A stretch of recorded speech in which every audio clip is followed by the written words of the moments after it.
ศรัทธาต้องลงด้วยการกระทำโดยบ่แม่นอยู่ที่คำบอกเนี่ยเหตุให้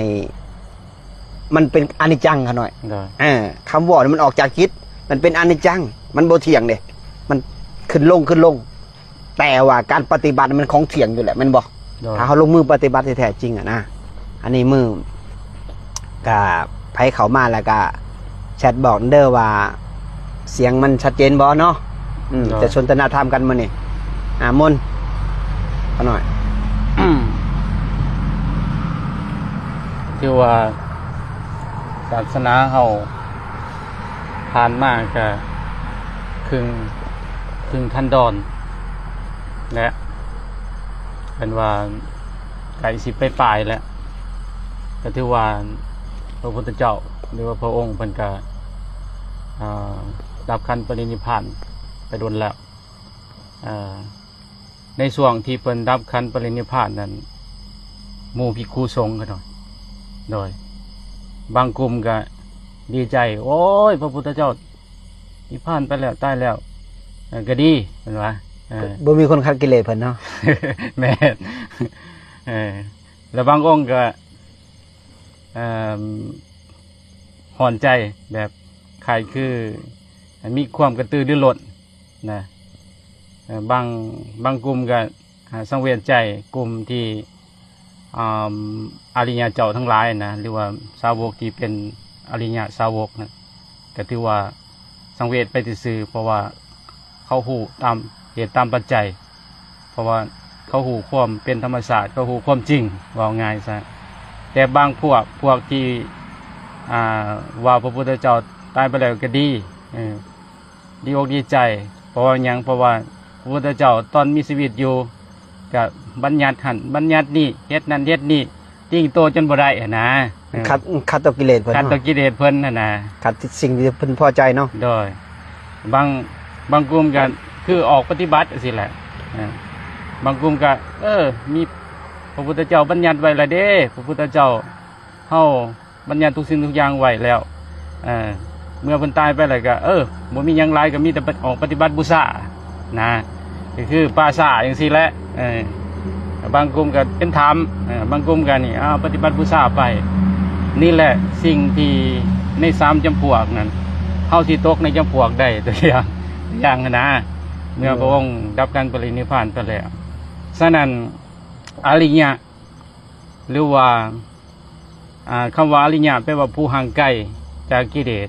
อากาลิโกมันบ่จำกัดการนะก็นะแม่นบ่มันบ่จำกัดยุคบ่จำกัดสมัยผู้ใดปฏิบัติตามอริยมรรคมีองค์8ศีลสมาธิปัญญาสิหรือว่าสมถะวิปัสสนาสิแน่นอนบ่เว้นทุกยุคทุกสมัยมีแท้แน่นอนแม่นบ่โดยเพราะเป็นหยังอริยะคือผู้ที่ไกลจากกิเลสความโลภความโกรธความหลงเฮาบ่ไปเสพกับสิ่งดังกล่าวแม่นบ่เฮาบ่ไปเสพกับอารมณ์พวกนั้นเฮาก็ใกล้จากสิ่งเหล่านั้นได้แม่นบ่เฮาบ่เอาอารมณ์ดังกล่าวน่ะมาเฮ็ดให้ตัวเองเดือดร้อนเฮ็ดให้ตัวเองลำบากแล้วก็ออกมาทั้งกายทั้งวาจาทั้งใจจังซั่นคิดหยังออกมาก็เอาอารมณ์นั้นเป็นสิ่งที่ยึดที่ติดแล้วก็ทำตามอารมณ์มันก็เกิดโทษเกิดไฟคือสมัยสมือนี่เห็นบ่โลกมันเดือดร้อนย้อ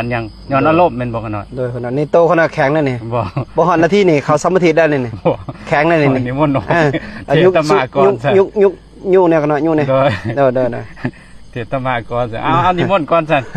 มันก่อนหน่อยมันฟังมันอันนั้นน่ะแค่นาทีเดียวเด้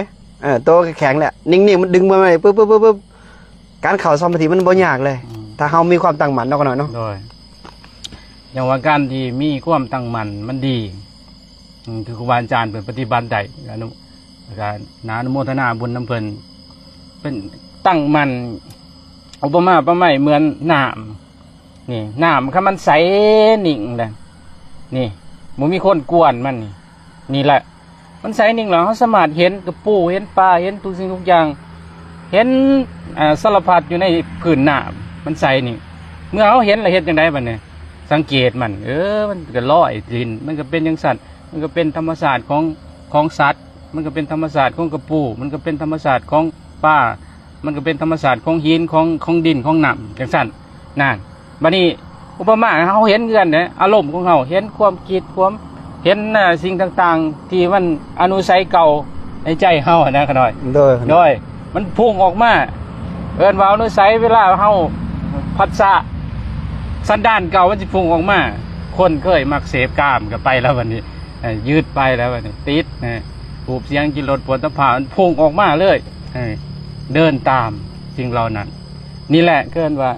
เฮาบ่เดินตามมันคือแสดงว่าเฮาเป็นอริยญาณได้เฮาบ่ไปเสพกับอารมณ์ดังกล่าวเห็นบ่พอกนี่แหละคือว่าคนส่วนหลายเว้าได้ว่าโอ้ยพระพุทธเจ้าปรินิพพานดนนานไปแล้วบ่มีดอก บ่มีสำหรับคนที่บ่ปฏิบัติโดยนี่คนปฏิบัติโดยบ่ว่าไผก็แล้วแต่ถ้าปฏิบัติผู้นั้นเห็นเองผู้ใดปฏิบัติผู้นั้นฮู้ผู้ใดปฏิบัติผู้นั้นเจอความสงบที่แท้จริงโดยนั่นแหละจังว่ามันบ่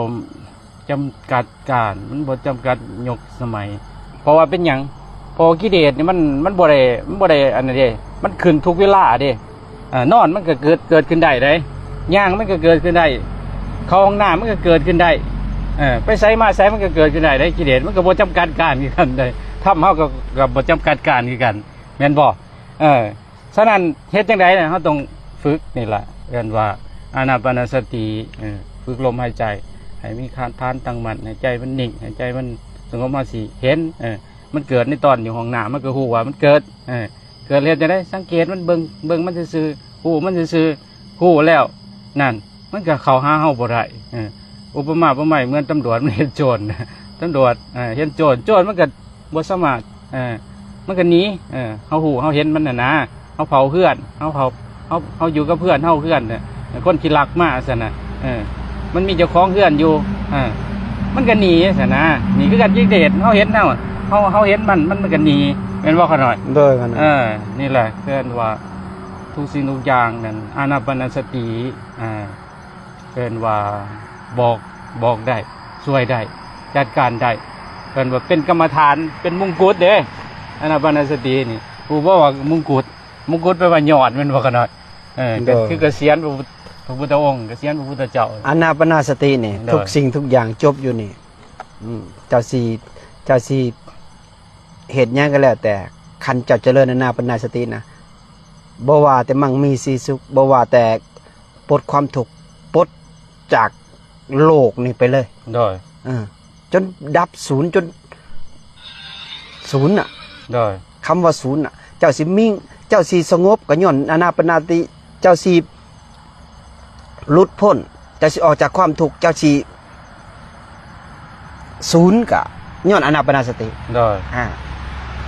คันจิตเจ้าสงบแล้วน้ำใสแหละคือยาวบอกแล้วมันจะเห็นทุกสิ่งทุกอย่างถ้าผู้ใดบ่เจริญน่ะผู้นั้นจะบ่เห็นผู้นั้นสิบ่ฮู้คนบ่ฮู้เนี่ยเฮ็ดหยังเลยบ่หน่อยก็เฮ็ดต่างๆหน้าเฮ็ดทุกสิ่งทุกอย่างเพื่อที่จะไปครอบนำศาสนาพุทธแม่นครับศาสนาพุทธก็ถูกปิดและก็สิ่งอื่นมาตอบแทนด้วยการประเพณีแม่นได้ครับได้เฮ็ดคือคนบ่เห็นธรรมเฮ็ดหยังไปเฮ็ดนั่นเฮ็ดนี่เฮ็ดนั่นที่อันนี้ก็บ่ถูกอันนั้นก็บ่ถูกตกแต่งไปเลยต่างๆนั่นน่ะแต่ที่จริงแล้วศาสนาพุทธมันบ่ได้อยู่ไกลเลยมันอยู่ในธาตุสี่ขันธ์ห้าอยู่ในลมหายใจอยู่ในอานาปานสติถ้าเจ้าเจริญถ้าเจ้าลงมือจริงทำจริงมันก็เห็นมันบอกกันหน่อยแม่นครับ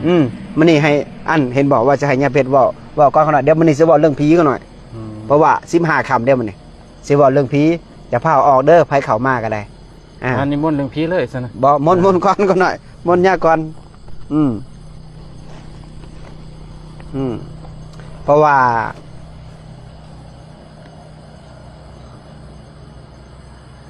บ่เว้าเดียวกันเนาะมันเอาแล้วนะนิมน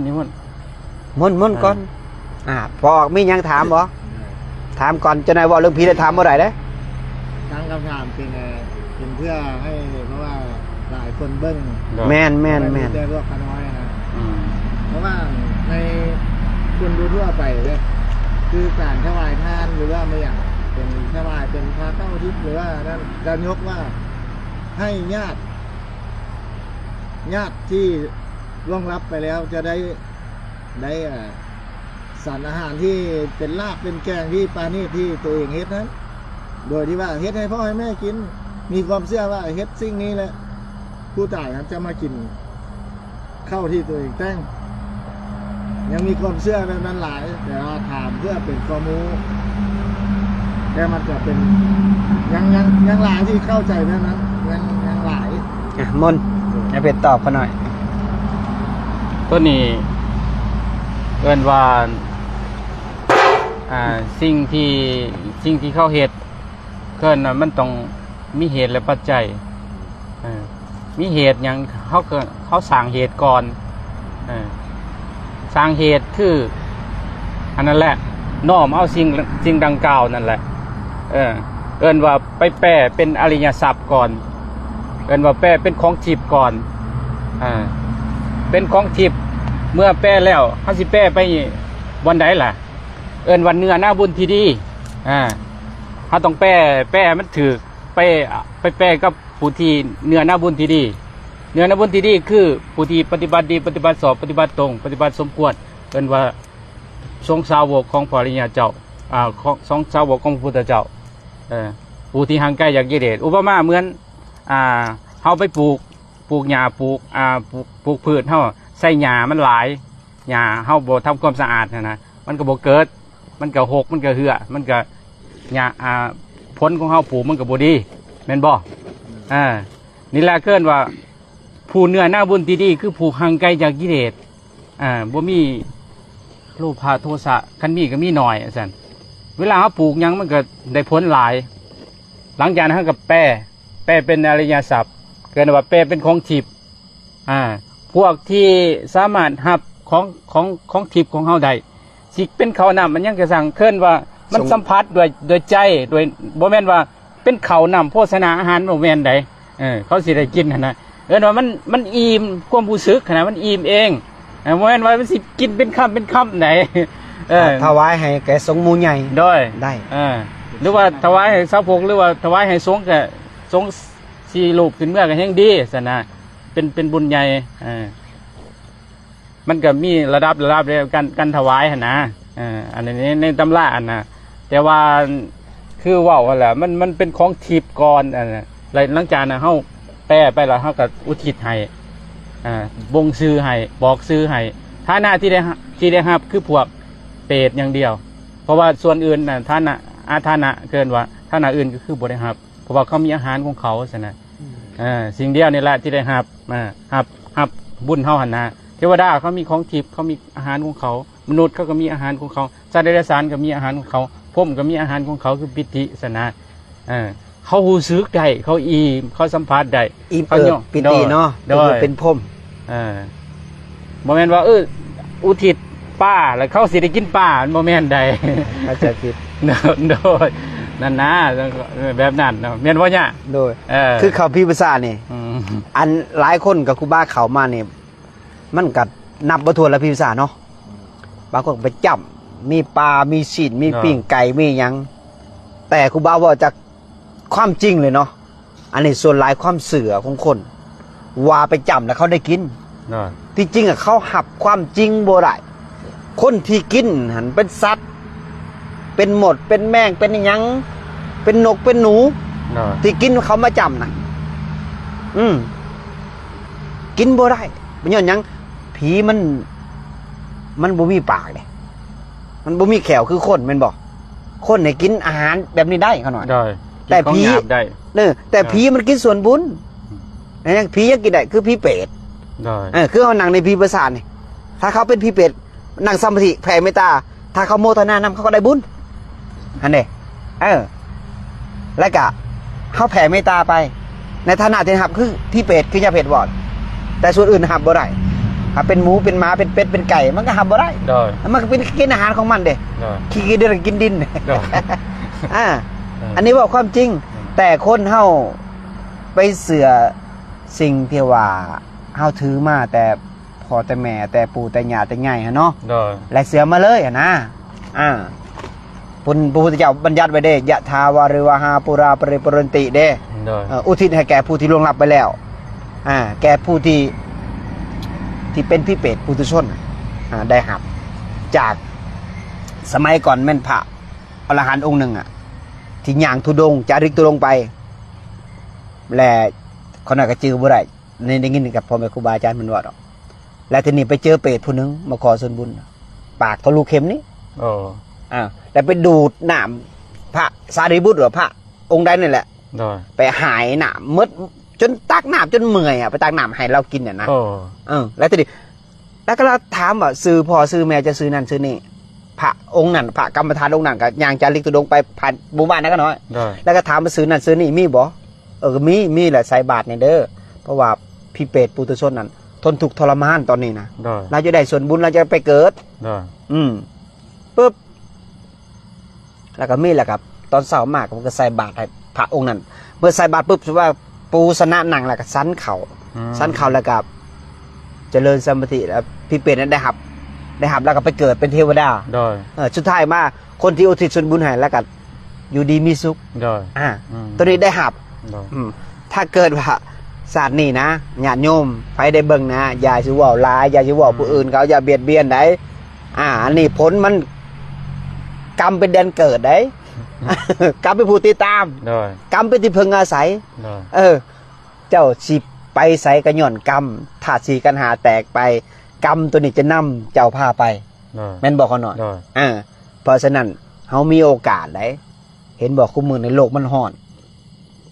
มีแต่บัวตั้มซื้อเลยพี่เปรตแม่นบอกมีแต่ความอยากได้ก็เป็นพี่เปรตแม่นบอกเขาหน่อยแม่นเลยมีเงินหลายแทนที่เจ้าจะเอาโภคทรัพย์มาเรียกเป็นอารยทรัพย์ติดโตเจ้าไปทุกภพทุกชาติแต่เจ้ามีเงินหลายและมีอำนาจและเจ้าเห็นยังมันเฮ็ดทางที่ประทุษใส่หายสื่ออาวุธสงครามมาขากันจิตใจต่ำยิ่งกับสัตว์ในสารอีกเกินว่ามัวเมาในโลกธรรม8มั่วอะไรโลกธรรม8มันบ่ได้เถียงบ่ได้แหน่เด้แต่ว่าคนเฮาส่วนหลายมันลอยส่วนพันมันติดในโลกธรรม8ลาบมีลาบเสื่อมลาบมียศเสื่อมยศมีสรรเสริญมียินท่ามีสุขมีทุกข์นี่นะทุกอย่างนี่ใน8อย่างนี่มันบ่เถียงมันบ่แหน่แต่ว่าคนเข้าก่อนนะคือว่าเอาแถวว่ากับสิ่งเหล่านี้นะกว่าตรงนี้กว่าตรงดีกว่าตรงเด่นกว่าตรงจังสั่นกว่าตรงจังสิจนหลงอย่างหลงอำนาจหลงสิ่งลังกาวแล้วก็ลืมชิ้นลืมถ้ำลืมทุกอย่าง ลืมคุณงามความดีลืมคุณงามความดีลืมเขาวัดก็ว่าลืมศอกอริยทรัพย์นี่สุดท้ายยังเวลามันก็ผ่านไปเบิดไป100 ปีปิ๊บข้าวเดียวนะตายวันนี้เอ้าไปตกนรกมุกใหม่พวกเพราะว่าหลงกับตู้สรรเสริญยินท่าทุกนี่หลงโลกธรรม8นี่นะนั่นฉะนั้นโอ้ยจะกูได้นอนสิมาเตือนมนุษย์ได้เขาหน่อยว่าเขาหน่อยนี่เขาพี่ภาษาเนี่ยเตือนคนได้นี่แต่คนจะฟังหรือบ่ฟังกันเรื่องของเขาแม่นบอกเขาลูกว่าตามสื่อได้เวลาเขาเนี่ยเขาสมาธิดับนี่นะเห็นอยู่ลุ่มน่ะนะอันนี้เป็นภาพดับไปแล้วมันเห็นกองซุนพูนอยู่ยิ่งกับข่าวสารนี่ยิ่งกับนอนนี่นะเตือนแล้วเตือนอีกเจ้าสิเอายังในโลกใบนี้ขนาดนี้นะเขาหน่อยร่างกายสิ้นเจ้ายังเอาไปบ่ได้แม่นเด้อแขวเจ้ายังเอาไปบ่ได้เจ้าสิเอาเส้นผมเส้นหนึ่งยังจะเอาไปบ่ได้ไปซานยังแขนเครื่องนอกกายเป็นบอกกันหน่อยจิตล้วนเกิดที่จิตดับที่จิตสำเร็จที่จิตทุกข์กับไปนรกจิตสุขจิตสบายจิตว่างเปล่ามันก็สู่สุคติเป็นบอกกันหน่อยอันนี้บ่ยึดบ่ติดยังเลยคนเฮาเกิดมานี่ต้องดีต้องดังต้องเด่นต้องมีนั่นมีนี่อันนี้เขาหน่อยบอกตามสื่อได้อีกบ่เฮิงเฮาก็ต้องไปอยู่ในเมืองมนุษย์เนี่ยสูงสุดกว่าตีให้เจ้าเลย80 ปีบางครั้งเขาเสพเครื่องเป็นเคมีหลายบริโภคเครื่องเคมีหลายอันบ่ฮอดโดยในสมัยนี้อากาศก็เลยเป็นพิษเข้ามาแม่นนะหายใจก็บ่สะดวกเกิดสงครามมันก็หายใจบ่สะดวกมีหยังฝากไว้ให้เซฟไว้เลยตอนนี้นะเซฟหยังเซฟข้าวเซฟน้ำเซฟเครื่องบริโภคบ่แม่นหยังดอกเดี๋ยวเฮาสิลำบากกันเนาะเพราะว่ามันแคบขึ้นคู่มือนี่ รีบบำเพ็ญเพียรภาวนารีบเบิ่งลมหายใจรีบรักษาศีลรีบสะสมอริยทรัพย์คุณงามความดีไว้เดี๋ยวเขาไป500ชาติกันหน่อย โดย 500ชาติปุ๊บไปต่ออีก500ชาติไปต่ออีก500ชาติแล้วเจ้ามีเวลาเขาให้บัตรเจ้านี่นะบัตรท่องเที่ยวมานี่นะกันหน่อย100 ปีนี้เจ้าไปเต็มที่เด้อให้เจ้าไปแลกเอาอริยทรัพย์เจ้ามาไปเปลี่ยนอริยทรัพย์เจ้ามากันหน่อย โดย จากโภคทรัพย์เจ้าหาเงินมันได้จะเปลี่ยนเป็นอริยทรัพย์ด้วยรักษาศีลบำเพ็ญเพียรภาวนาด้วยให้ทานรักษาศีลเจริญอานาปานสติเจริญสมาธิพระพุทธเจ้าเห็นแล้วทางหลุดพ้นออกจากความทุกข์ให้เจ้าเดินตามพระพุทธเจ้าแต่เจ้าบ่เดินตามเจ้าบ่เดินตามกิเลส โดย มั่งมีสีสุขความสุขสัวข้าวไอ้ยังติดเหล้าติดเบียร์ติดผู้หญิงติดกามคุณ แค่บ่ฮอด50 ปี เจ้าก็หมดพลังเลยแม่นบอกเขาหน่อย แม่นอน หมดพลังอะไรไปไสบ่นี่จบตกนรกภูมิใจบ่จะพอใจลิ้มรสชาติของนรกอันมีจริงยมทูตมีจริง โดย ยมบาลมีจริงยมบาลมาเตือนสติเอาไหน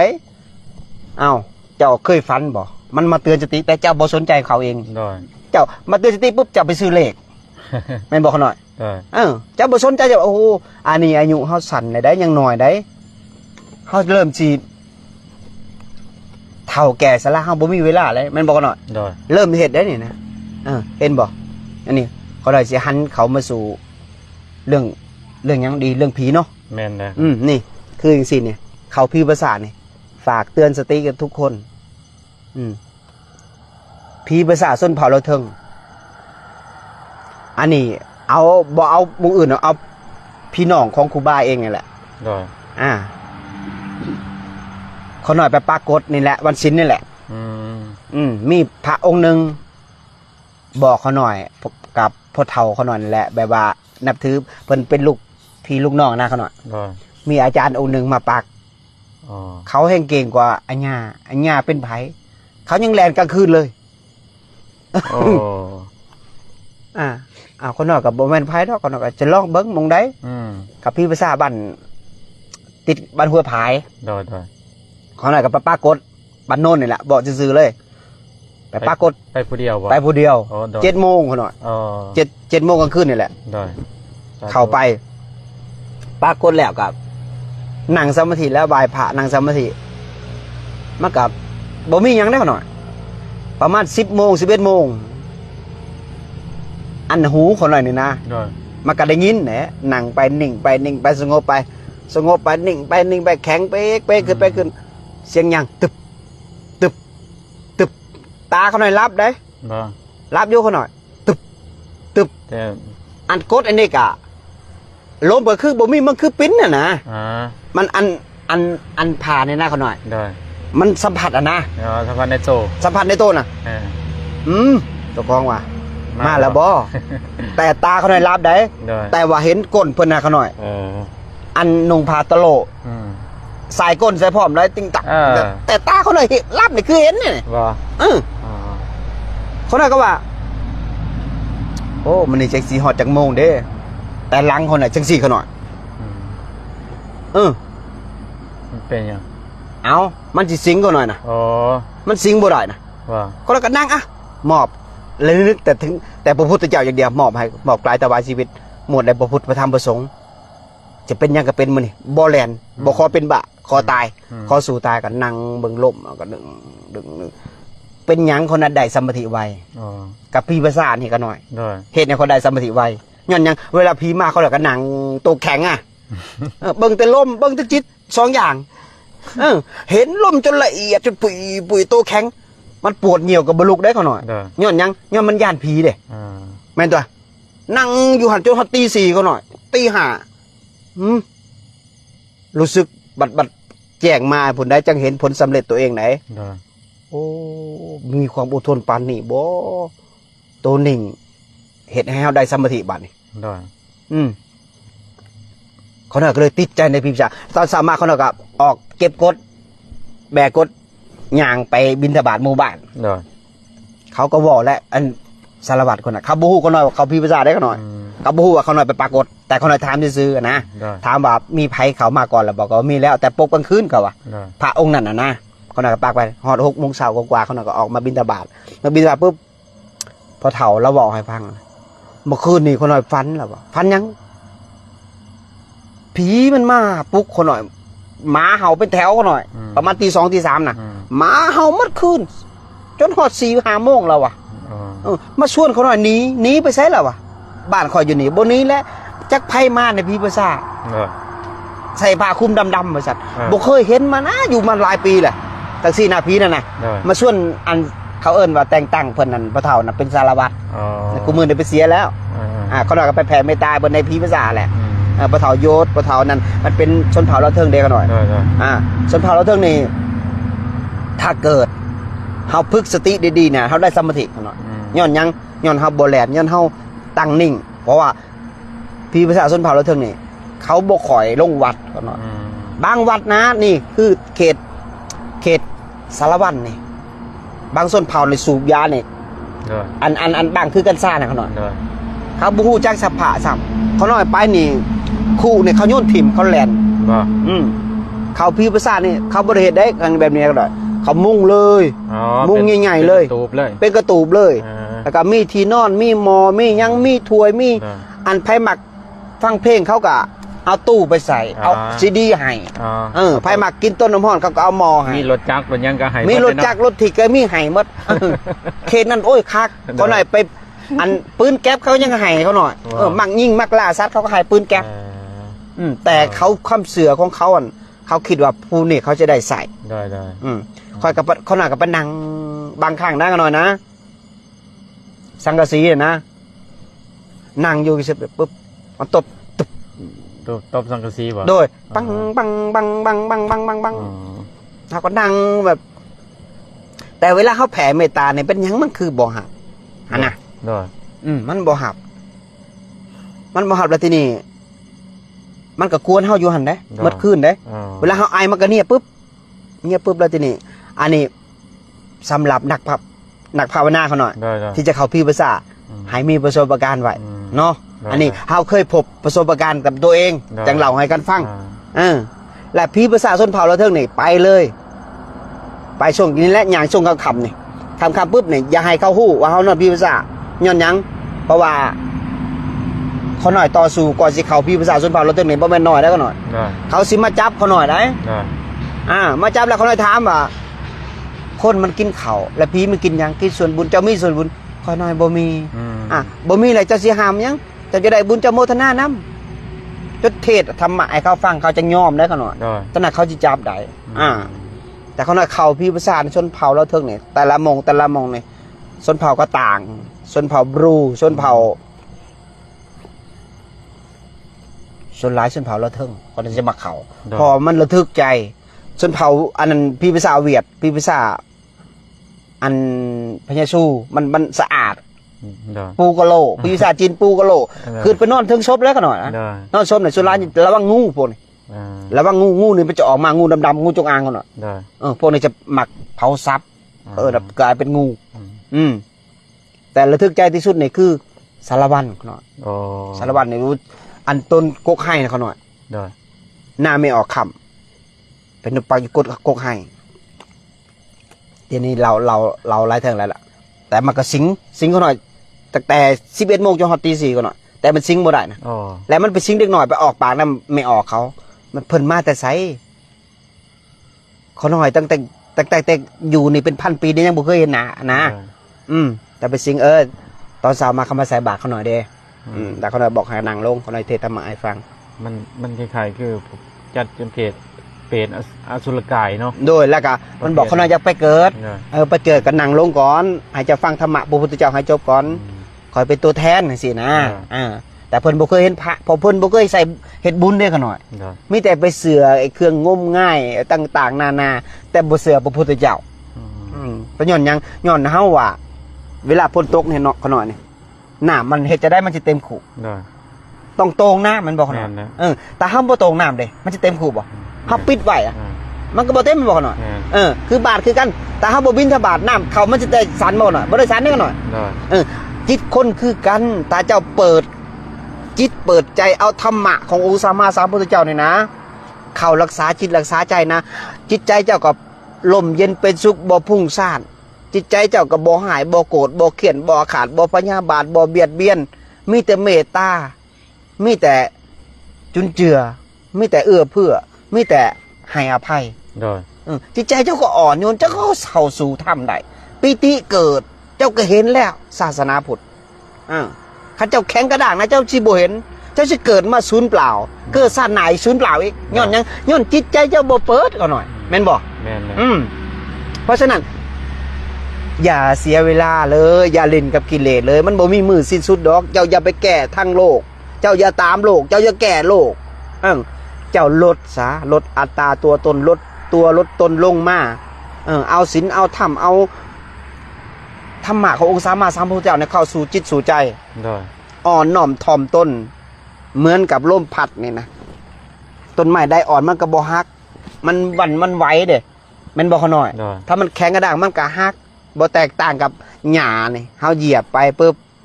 แต่มันก็บ่ฮักย้อนยังมันอ่อนมันขน่อยแล้วก็ถ้าปุ๊บเฮาบ่เหยียบมันก็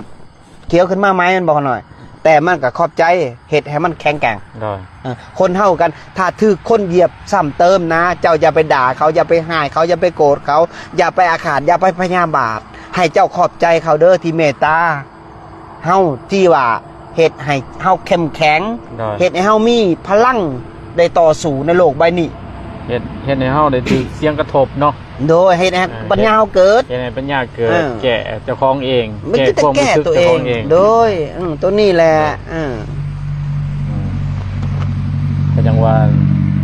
น่าระทึกใจเนาะภาษาแม่นพี่พิชานี่ก็เคยเข้ามาหลายครั้งแล้วเข้ามากับแผ่เมตตาพี่พิชาเขตจากใจคือเนื้อนี่บางครั้งนะเขาหน่อยนะเขามาความฝันได้เขาหน่อยของพระอาจารย์บ่แซ่บนี่เขาบ่อนุโมทนาบุญนำถ้าเกิดเขาโมทนาบุญนำเขาก็ได้บุญเขาหน่อยย้อนยังย้อนว่าตอนมีชีวิตอยู่เขาบ่เคยแม้กระทั่ง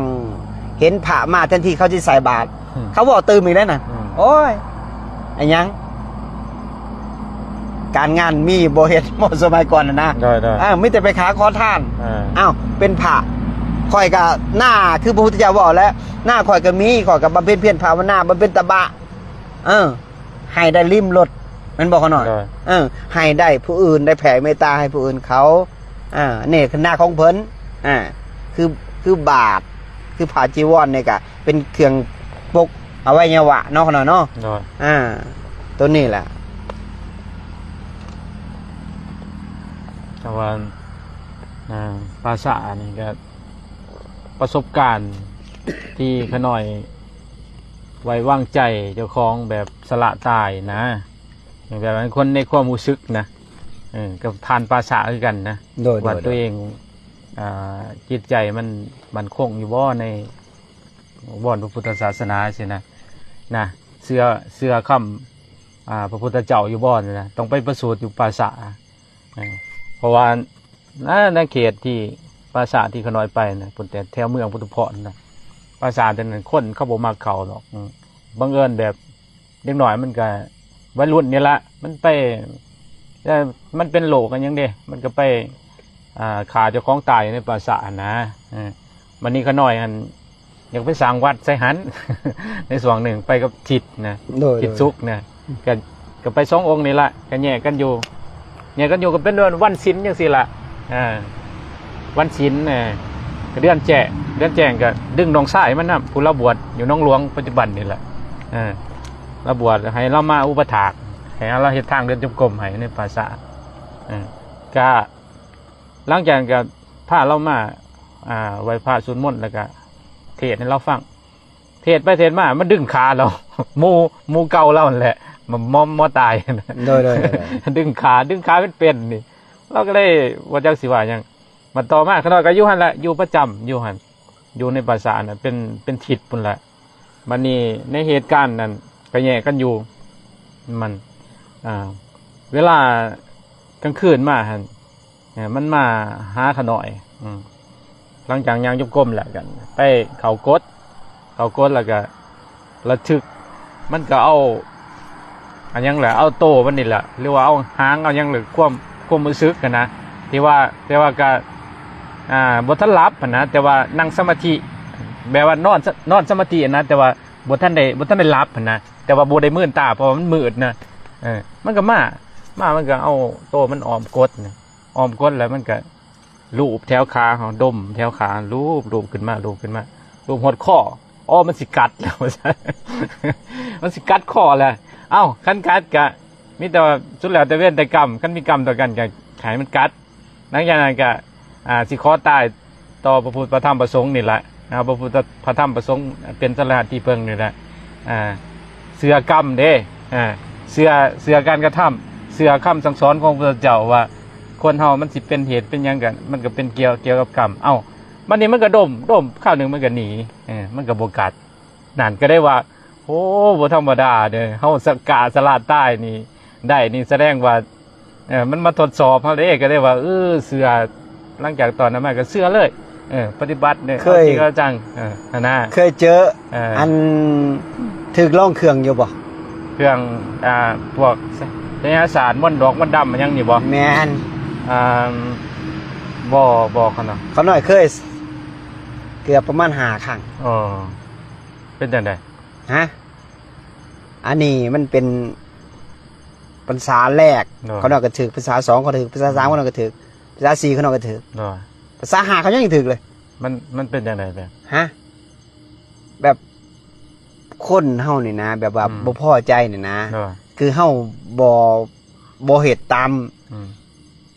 มันออกนอกลูกนอกทางจากทางของคำสอนของพ่อแล้วคนเอาบ่เฮ็ดตามบ่เฮ็ดตามแล้วมันเขาน่าถึกหรออันนี้บ่เปิดเผยมันผู้ใดแต่ว่าฮู้อยู่แก่ใจพ่อแต่ว่าเฮาบ่เครียดบ่ขาดแต่มื้อแรกเขาน่าเจอแล้วเจอพี่เป็ดนะมาจับแขนเขาน้อยอันนี้กระทาฟังมาเด้อกระทาป้องกันผีดึงแขนไปจะส่วนเขาไปไสเขานั่งสมาธิอยู่อย่างนี้นะจะไปไสเขาน่ะบ่ไปนะไปดึงแขนเนี่ยแขนก็บ่ไปจำสิได้สัมผัสได้เลยเด้แล้วทีนี้ปุ๊บเขาน่ะก็นั่งปุ๊บเจ้าฮู้บ่ค่อยเป็นไผค่อยลูกศิษย์พระพุทธเจ้าได้แล้วก็ดึงแขนเขาน่ะไปดึงแขนปุ๊บแล้วก็ดึงลมเข้าไปแล้วก็พุทโธอันผีตัวมันดึงเขาหน่อยน่ะกระเด็นเลยเขาหน่อยนี่ตัวผีมาอำนี่ใส่พุทโธนี่กระเด็นเลยเขาหน่อยตัวนี้เนี่ยเอาไปใส่ได้เลยกันนั่งเบิ่งลมนี่ใส่อนาปานสติคันผีอำบ่ผีมาจับบ่มาลากนี่ใส่พุทโธและมือที่2มาเขานอนตีนผู้เขาหน่อยแต่ว่าเขาหน่อยชื่อร้องตั้ง3-4 ครั้งในคืนนั้นนะไฟมันช็อตเขาหน่อยเหมือนกับไฟช็อตแตกจั่วคือเขาหน่อยฮู้จักแล้วว่าตื่นเช้ามาเขาหน่อยก็ออกจากสมาธิเช้ามาเขาหน่อยก็ไปเว้าใส่หูเพิ่นนะโอ้เด็กหน่อยใส่เด้มาลินอันบังไฟจุดลินนี่นะและเพิ่นเว้าภาษาเดียวคือแข็งแต่ว่าจังซี่นะเขาหน่อยก็พายกดเพื่อบ่อยากให้เป็นกรรมนะไปต่อไปเจออีกอันช่วงตี3 ตี 2เพิ่นกระทืบดินน่ะปุ๊บ3 เถื่อช็อตเขาหน่อยฮู้แล้วเขาหน่อยจึงมาเขาตั้งสติเบิ่งลมหายใจมันก็ออกไปแหลกเขาหน่อยเจอหนักที่สุดนี่มงที่เขาใส่จังแหละใส่เป็นหลัดคอนะเขาหน่อยแต่มันบ่สูงสิงสูงหาเลยเด้มันเข้ามามันหลับเลยเด้มันร้องเขาน่ะแต่เขาหน่อยก็ตั้งใจเบิ่งลมเสื่องหมัดเคาะมันแบบมันใส่กระถาของมันนะดึงหัดนะเขาก็ตั้งเบิ่งลมหายใจดึงเขาดึงปล่อยออกดึงเขาบัดฮู้จักบ่กรรมอะไรที่เฮามีต่อกันก็ให้จบในชาตินี้ให้มันจบไปขอให้อภัยเจ้าแต่ตัวนั้นมันหายออกไปเลยเด้คือมันบ่เฮ็ดต่อนะคือนี่แหละคำว่าพระพุทธเจ้าบัญญัติว่าเมตตาเด้อเมตตานี่สุดๆนี่ตัวนั้นมันจางไปแต่เขาน้อยเจอบางครั้งนี่ไฟช็อตปุ๊บนี่อดิวนี่มันลิมิตเห็นก่อนเลย เมื่อคืนนี้มีคนมาหาอาจารย์บอกมันบอก 2 คน พี่ปอบเด้ ได้ พี่ปอบกับพี่เปรตมันเขาหัวมือกันเขาหน่อย เออ กว่าสิได้ กำลังในยินนี่ พี่ปอบกับพี่เปรตมันเขาคือจังซี่นี่เขาหน่อยนี่นี่เฮือนผีนี่ ได้ เขาเห็นในผีนี่ ได้ ผีบ่ได้อยู่ด้วยเขาหน่อยพี่ปอบอยู่ บ่ นะอยู่พี่ภาษาบ้านเขาหน่อยนี่นะเขาได้นั่งสมาธินี่อยู่ในกองพรที่ว่าอันพังคนตายหุ้งนี่เขาหน่อยนอนเลอตายน่ะนั่งปุ๊บนี่ไฟมันแตกออกจากกรงใหม่ใหญ่ๆคือสินะแต่จวดนั่งผู้เดียวเขาหน่อย3 มื้อ 3 คืนอยู่หั่นเขาหน่อยก็จะเบิกมันมามันสิเฮ็ดหยังวะนั่งอยู่สิเบิ่งมันน่ะเบิ่งไฟแตกจวดนั่นเขาเอิ้นว่าผีโพงเขาหน่อยไปหาจับเขียดแล้วไปทิ่มใส่กรงมะกะทันกกอันนั้นกกมะกะสังเขาหน่อยมันแห้งแล้วมันกินพี่โพงมันกินดิบบ่ได้เด้เขาหน่อยก็เนี่ยเขาหน่อยไปถามคนเฒ่ากับคนแก่ในบ้านนั้นเมื่อคืนเนี่ยเขานั่งอยู่พี่ภาษาไฟมันแตกจวดมันเป็นหยังเขาออกจากพี่ภาษา3 คืนแหละเขาหน่อยอธิษฐาน3 คืนเด้บางครั้งก็7 คืนอยู่บ้านเกิดเขาหน่อยไกลๆโยมแม่เขาหน่อยนอนเด้เขาหน่อยไปนั่งอยู่หันนะมักนอนไกลโยมแม่นี่ในพี่ภาษาเนี่ยอุ่นเด้เขาหน่อยอุ่นอะไรยังแต่ต้องห้ามบ่ได้เลยเขาหน่อยก็นั่งอยู่หันไฟแตกจวดจะ3 มื้อว่ามันสิเห็นห้ามบ่ได้เด้แต่เขาหน่อยถึกล่องนี่หลายครั้งแต่เขาหน่อยยอมตายเด้เป็นยังเขาหน่อยปลอดภัยยอมตายแล้วเขาหน่อยให้อภัยเขาบ่อาฆาตบ่พยาบาทฮู้แล้วว่าพระพุทธเจ้าบัญญัติแหละจะเจ้าอาฆาตจะพยาบาทจะเบียดเบียนจะตกนรกเฮาฮู้แล้วเฮาบ่เฮ็ดมีแต่ให้อภัยเฮากับโอจิตเฮาเหมือนกับมันลอยกันหน่อยมันเบาหว่องเลยนะท่านเจ้าอาฆาตนะเจ้าสังเกตโลกเขาหน่อยหน้าตาเจ้านี่นะเครียดดำขลือเลยนี่เห็นบ่เวลาเฮาหาเนี่ยเจ้าสังเกตมึงโลดนี่หน้าตานี่มันดำเลยเขาหน่อยแม่นบ่จากหน้าตาใสๆกลายเป็นหน้าดำย้อนยังย้อนเจ้าเครียดอาฆาตพยาบาทได้นั่นนะตกนรกตัวนั้นเนี่ยนี่ญาติโยมตัวนี้เด้ออันนี้พิสูจน์ได้เห็นได้ตัวเองเลยเวลาเจ้าหายจะไปส่องเบอร์กระจกก็เจ้าจะฮู้เนาะอันนี้เฮาเจอแต่ว่าหลายครั้งเขาน่ะก็ยังรอดมาได้ย้อนยังย้อนเขาหน่อยมีเมตตาอันนี้บ่ได้ย่องได้ย้อนเมตตาเห็นบอกเขาหน่อยขึ้นส้นเผาเล่าเทิงไปทุกซอกทุกมุมมงได้เข็ดมงได้เที่ยวว่าหลายสิ่งหลายอย่างนะเขาหน่อยยอมตายไปจะเห็ดยังก็เห็ดยอมตายยอมตายแล้วสุดท้ายมามันก็บ่ตายเนาะมันบ่ตายย้อนยังย้อนว่าเขาหน่อยยอมคำว่ายอมทุกสิ่งทุกอย่างในชนะทุกสิ่งทุกอย่างชนะยังชนะใจตัวเองเขาหน่อยบ่ชนะผู้อื่นดอกชนะใจตัวเองเนี่ยยอมแล้วยอมตายมอบให้พระพุทธพระธรรมพระสงฆ์เนี่ยชนะใจตัวเองโอ้ยประเสริฐมันสูงขึ้นเขาหน่อยสูงขึ้นแน่นอนตัวนี้ใครอยากหนักปฏิบัติใครอยากมาปฏิบัติรวบผู้นั้นต้องยอมเสียทุกสิ่งทุกอย่างมันปฏิบัติได้เสียราคะโทสะเสียโมหะเสียความโลภความหลงเสียความโกรธเสียความอาฆาตพยาบาทเสียทุกสิ่งทุกอย่างบ่ได้มันได้หน่อยคันเจ้าเสียแหละเจ้าสิบ่เหลือหยังบ่เหลือตัวตนบ่เหลืออัตตาบ่เหลือหยังเจ้าสิเข้าฮอดถึงอันสูงสุดของธรรมองค์สัมมาสัมพุทธเจ้าคันเจ้ามีเจ้าก็เข้าบ่ได้จิตนี่มันยึดสิ่งใดสิ่งหนึ่งเข้าบ่ได้แน่นอนคันเจ้าปล่อยเจ้าถึงจะเข้าได้ทุกสิ่งทุกอย่างคันเจ้าปล่อยแล้วก็ว่างบ่ยึดสิ่งใดในโลกใบนี้ธรรมชาติบ่มีหยังครอบนำถ้ามีหยังครอบแสดงว่ายังออกจากธรรมชาติบ่ได้ก็ยังอยู่ในหน่วยโลกอยู่ก็ยังไปแก่ทั้งโลกอยู่เห็นบ่ยิ่งแก่ยิ่งเพ่ยิ่งแก่ยิ่งพังยิ่งแก่ยิ่งล้มเหลวแน่นอน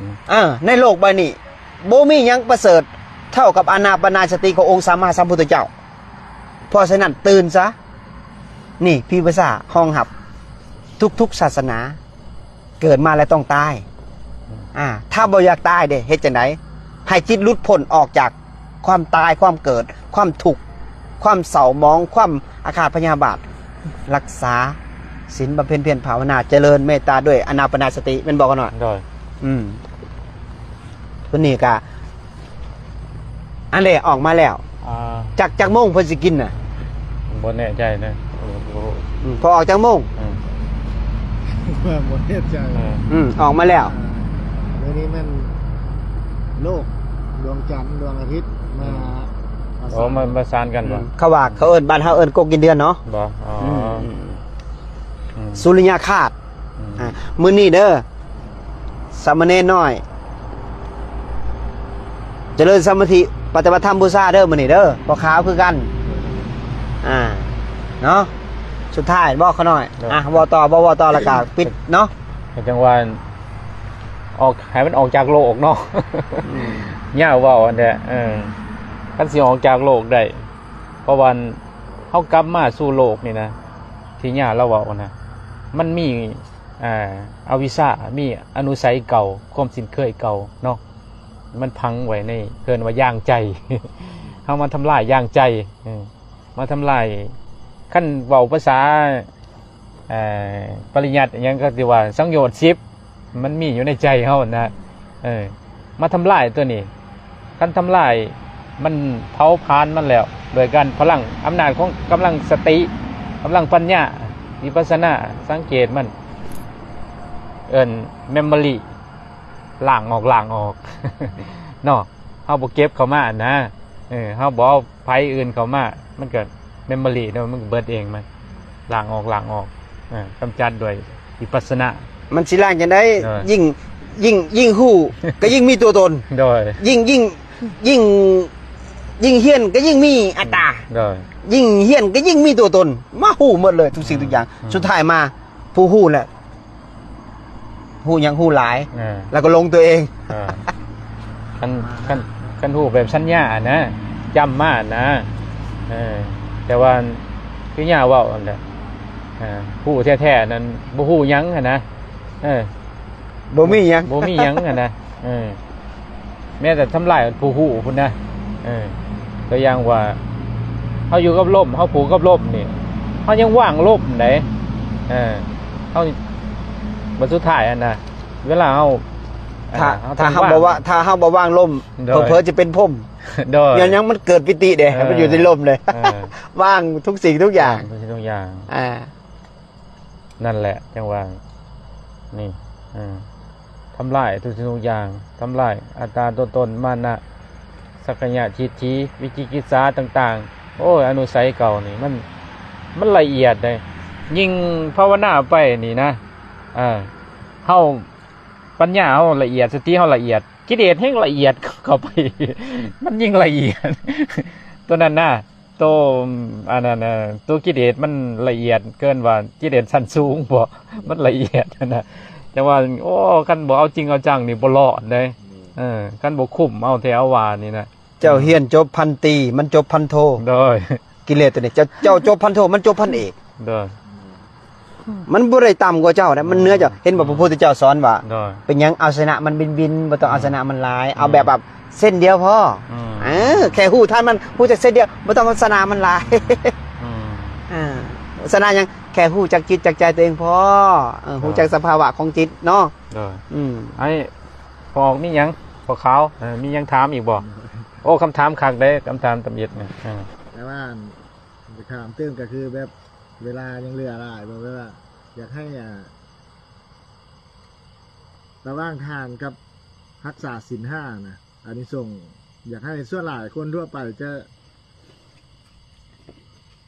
เอาเงินไปซื้อบุญมาซะประมาณว่าการทำบุญนี่มักง่ายแบบว่าการให้ทานกับแม่จะมีอานิสงส์แต่ว่าคุณค่าของศีลมองข้ามนะตัวหลายละอยากให้อธิบายเติมอานิสงส์ของทานกับศีลมันต่างกันนะความแตกต่างอันนี้มดครับมดยังเผ็ดตัวนี้ตัวเดี๋ยวต้มยากมันจะเป็นข้อมูลให้หลายคนไหมว่าบางคนจะบุพยายามฮักษาศีลแต่ว่าเอาท่านเนาะอันนี้สง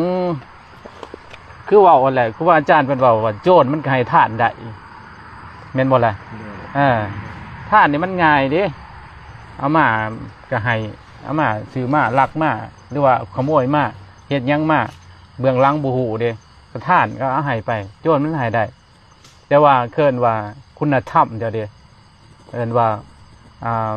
ทางด้านจิตใจเจ้าเด้เพราะว่าผู้ใดฮู้แหละเจ้าของฮู้เองแม่นบ่ความที่ว่าเจ้าของฮู้เองนี่แหละเคิ้นว่ามันเป็นปัจจตังคือว่าแล้วอานิสงส์ของทาน แล้วก็อันนี้สงส์ของศีลนั่นสินะท่านเพื่อหยังเพื่อว่าสละความตนีขี้เหนียวซื่อสละความตัวนี้นะสละโภคทรัพย์นะแต่ว่าศีลนี่มันเอิ้นว่าระดับอภัยทานเนี่ยมันว่าเรื่องจิตใจละไดมันว่าเรื่องจิตใจเลยทานวัตถุมันก็บ่ชนะอภัยทานอภัยทานมันก็บ่ชนะให้ธรรมะเป็นทานซะนะให้ธรรมะเป็นทานนี่มันประเสริฐกว่าคือบอกคนให้กำหังกับผัวกับสัวเป็นดีจากคนที่เคยสัวมาคือองคุลิมาเนี่ยสิเนี่ยแม่นบอกสุดยอดเนี่ยความโหดหายขององคุลิมาพระพุทธเจ้าให้ธรรมะกำหังกับผัวกับสัวกับเป็นดีสุดท้ายก็สุดยอดแม่นบอกแต่ว่ามันระดับของกันมันมีอานิสงส์ของแต่ละอย่างแต่ละสิ่งนะท่านเจ้าสามารถอันนี้อานิสงส์ของท่านเจ้าสามารถเกิดเป็นมนุษย์อีกได้บ่ถ้าจะบ่มีศีลบ่ได้เพราะว่าพระพุทธเจ้าว่างเอิ้นว่ามาตรฐานหรือว่ากฎไว้ว่าเฮาเฮ็ดจังซี่เด้อเฮาจังซี่ได้มีโอกาสเกิดเป็นมนุษย์แต่สิ่งหรือว่าระดับมาตรฐานแต่ว่าเฮาขึ้นบ่ถึงเฮาขึ้นบ่ถึงเฮาก็บ่สามารถได้เกิดเป็นมนุษย์เกิดเป็นมนุษย์อานิสงส์ของมันคือเฮาสามารถอานิสงส์ของศีลเฮาเกิดเป็นมนุษย์ได้มีศีลบริบูรณ์สมบูรณ์แต่ว่าทานบ่สามารถบ่สามารถเกิดเป็นมนุษย์ได้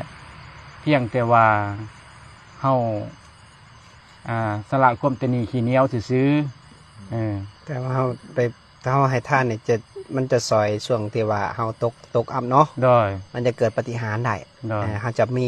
มันจะซอยเฮาจะมีคนอุ้มเฮาหรือว่าอย่างไรแต่ตอนเฮาเดือนฮ้อนนะมันจะโผล่ขึ้นมาช่วงนั้นน่ะเหมือนกับเป็นเหตุให้เกิดโภคทรัพย์เนาะแต่ว่าลักษณะว่าถ้าเฮาไปเกิดเป็นสัตว์เดรัจฉานซะมีอยู่มีกินแม่นเป็น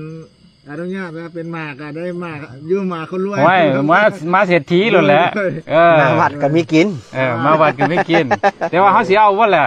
แต่ว่าเป็นหมามันเกิดเป็นหมาย้อนมันบ่รักษาศีลอันน่ะแต่ว่าเขาสิเอาว่าแหละสัตว์เดรัจฉานอันน่ะมันมีอานิสงส์แต่ละลำดับขึ้นไปฉะนั้นเพิ่นเว้าไว้จัดไว้หรือว่าปุถุชนทั่วไปหรือว่าเฮาเป็นคฤหัสถ์ญาติโยมนี่เอาตั้งแต่ทานศีลภาวนาเป็นระดับเด้บัดนี้ผู้ที่เนกขัมมะเอาไประดับศีลสมาธิปัญญาแล้วเด้เพราะว่าหยังเพราะว่าทานทุกอย่างออกมาแล้วบ่มีเหยาบ่มีเฮือนบ่มีขอบ่มีครัวบ่มีนั่นบ่มีนี่บ่มีพละทานลงไปแล้วมีแต่ตั้งใจเอาศีลสมาธิปัญญาขึ้นไปเลยบางคนท่านกับท่านเพื่ออยากได้หนาโดยอยากได้หนาท่านก็หน่อยท่าน500,000เด้อประกาศอันนั้นมันได้หนาได้กิเลสได้ถ้าท่านเนี่ยท่านเงียบๆเป็นบอกกูบาเป็นยังถึงบ่อยากลงโพธินะญาติโยมย้อนให้เขามันอยู่สว่างในจิตเด้เขามาสว่างในจิตมันเป็นได้อริยทรัพย์ก็จะบอกมันได้คันได้หนาแล้วมันบ่ได้ยังกันเนาะมันได้กิเลสเด้ได้กิเลสนะคันท่านแบบโดยบริสุทธิ์คนน้อยน้อมให้แต่แก่สงฆ์ถวายเป็นของสงฆ์จะอยู่ใส่ตอนเวลาจะเจ็บเป็นนะจะระลึกถึงผลท่านเจ้าอาจจะเพ้อๆนี่นะเขาหน่อยมันจิตใจมันสบายมันบ่มัวมองเด้เพ้อๆเฮาบ่ตกทีละกรรมลำบากก็มีได้แต่เนี่ยมันความจริงได้เขาหน่อยถ้าจิตใจจะมัวมองไปยึดท่านวันเป็นยังคือท่านไปแล้วก็เฮาคือบ่ได้ดีเอาแต่ชาติที่แล้วเจ้าบ่เคยเฮ็ดดีเด้แล้วผู้อื่นเนี่ยเป็นยังเขาคือเฮ็ดชั่วเขาคือได้ดีย้อนว่าสร้างบุญที่แล้วชาติที่แล้วเขาสะสมมาด้วยอบรมด้วยความดีมาเด้ชาตินี้เขาเฮ็ดชั่วเขาก็ได้ดีย้อนว่าชาติที่แล้วก็เฮ็ดมาเขาบ่ได้เกิดมาแต่ชาติเดียวนี่บุญเก่าเนาะบุญเก่าของเขามันเหตุมันมาตามเหตุไดผู้สิเฮ็ดจะเป็นสิตายเนี่ยบ่ได้ดีก็มีตรงย้อนว่าบุญเจ้าบ่เคยเฮ็ดเจ้าเฮ็ดชาติเดียวเจ้าจะได้คือหมูบ่ได้แล้วคือสมาธิคือกันแหละ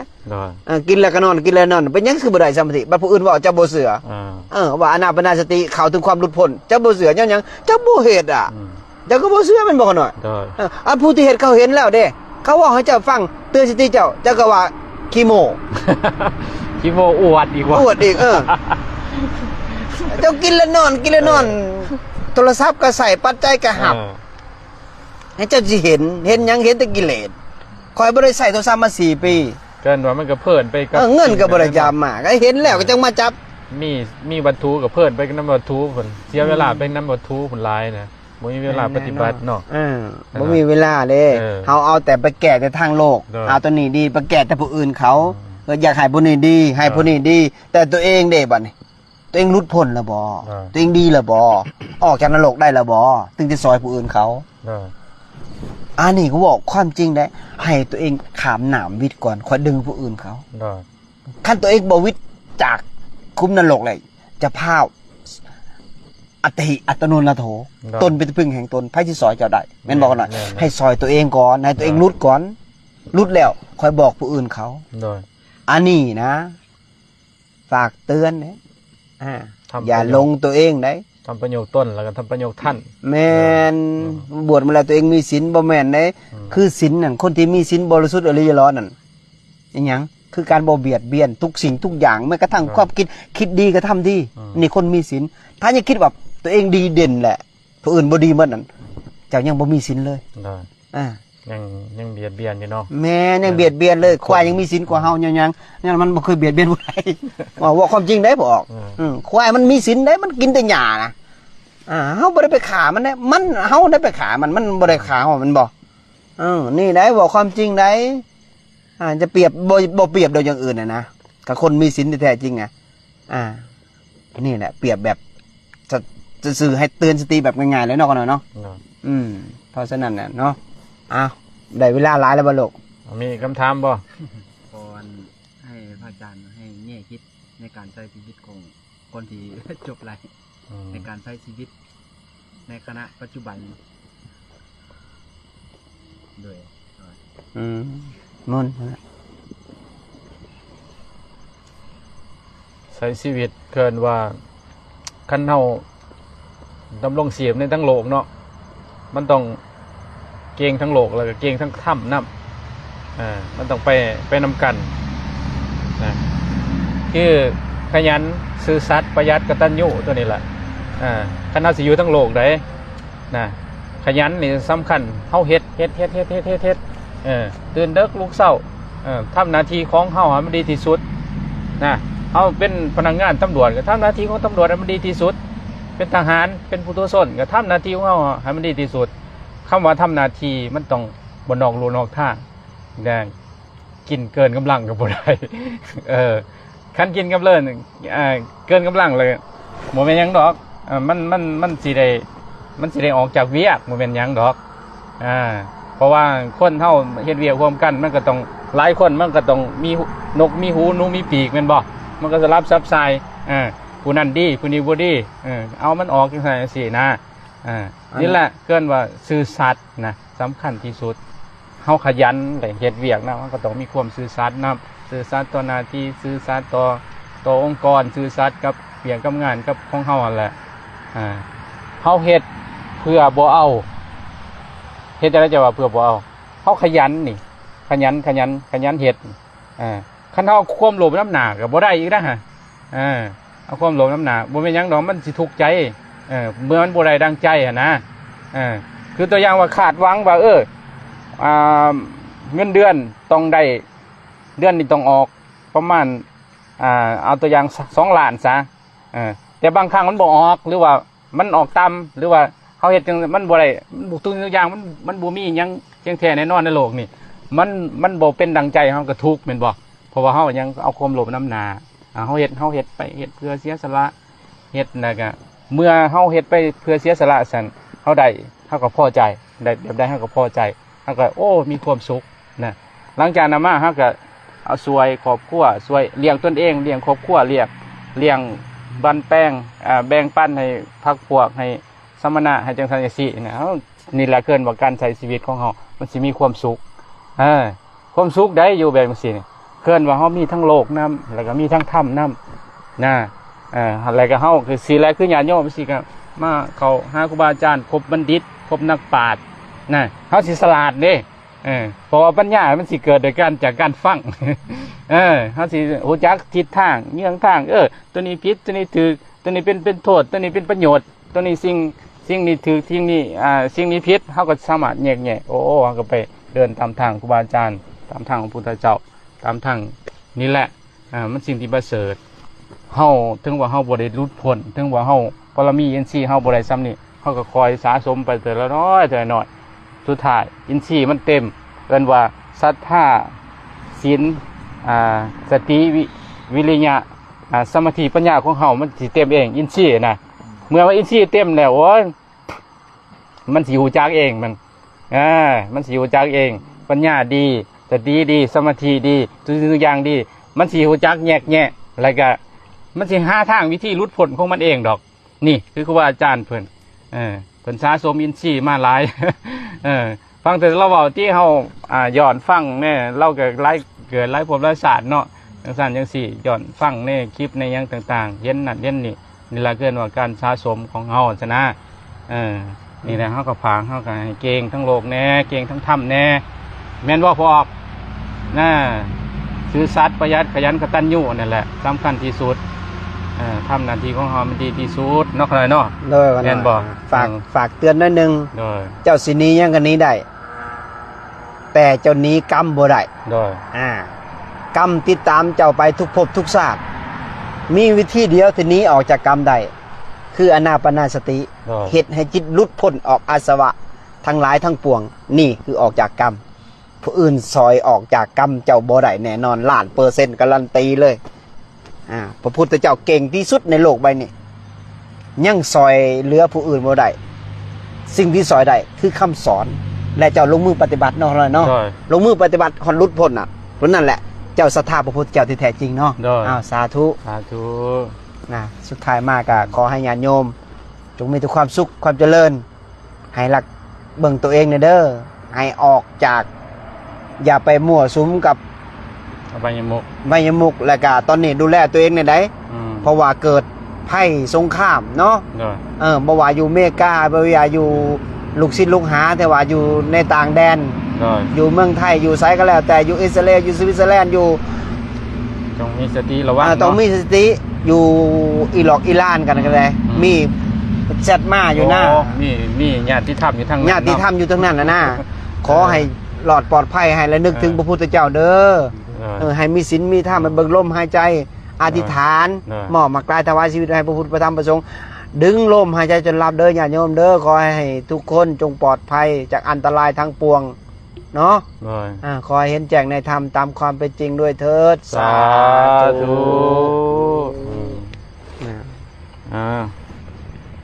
ที่ว่าธรรมะเนาะจบไปบอกชื่อยังนี่บอกปั้น บ่ได้ไล่สดบ่ลูก ฮะ